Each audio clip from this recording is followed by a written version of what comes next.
All right, here to shed some light on the upcoming president, it's my chrome-plated party panel. It's Julie Roginski, Fox News contributor, Lachlan Markay, writer for the Washington Free Beacon, and Glenn Hall, U.S. News editor at the Wall Street Journal. Julie, I will start with you for reaction to what Ambassador Bolton had to say.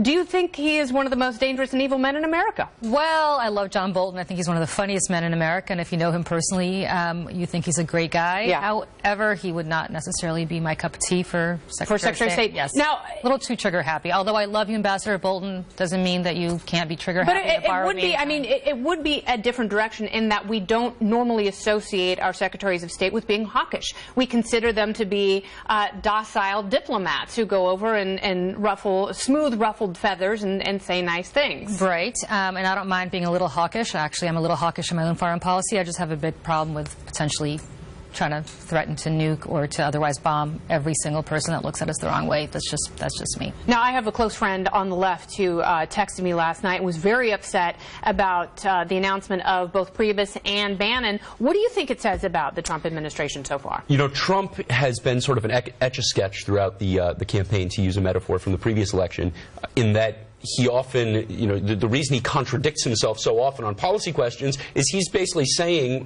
with the exception of maybe on immigration and trade, whatever the last thing that was said to him is. So he's like human political tofu. Exactly. So he'll absorb whatever you put on him. And that makes the people who he surrounds himself with particularly important. Yeah. I think you would say that of any president with no political experience. Yes. You know, I think certainly some more than others. I think, you know, a business career can make someone more decisive. But in Trump's case, you know, his sort of ignorance on policy issues sort of forces him to resort to the people that he surrounds himself with. Yeah. When it comes to Bannon and Priebus, I mean, these are two diametrically opposed people on some pretty major questions.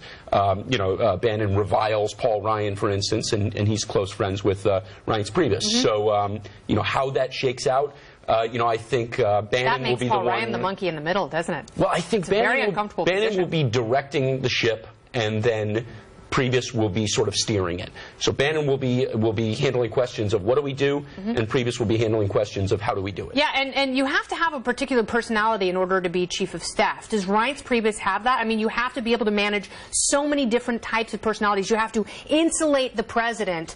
You have to take so much incoming fire, but at the same time stay cool, measured, and very well organized. Yeah, you've got a job there where you're managing both the president's schedule, access to the president, and the flow of information in and out of the Oval Office. So that's a pretty, you know, organizational role in a lot of ways, a lot of opportunity to have that whisper effect. And Reince Priebus has shown throughout this election cycle that he can manage the affairs around Donald Trump and keep everything moving in the right direction, even as the campaign pivoted left and right on a few occasions. And you think Pence is a bigger story, though? Pence is a bigger story, and as we talked about just a bit ago, you know, the vice president's role has been increasing. Dick Cheney. Now, let me ask you this very quickly. Is that because there's been so much more power concentrated in the Oval Office and the office of the president to begin with? I mean, under Clinton, Bush, and arguably Obama, I mean, they've increased that power. So naturally, does it just flow downhill to the vice president, or is something else at work? I think that's part of it, but I think also with this president, as you mentioned, he doesn't have the political background of others. He needed to surround himself with those people who have the connections, who can do part of the deal-making that he needs to have done. Yeah. So Mike Pence has those pedigree. He's got those connections in there. And you also see a little bit of a upper Midwest triumvirate coming into place here.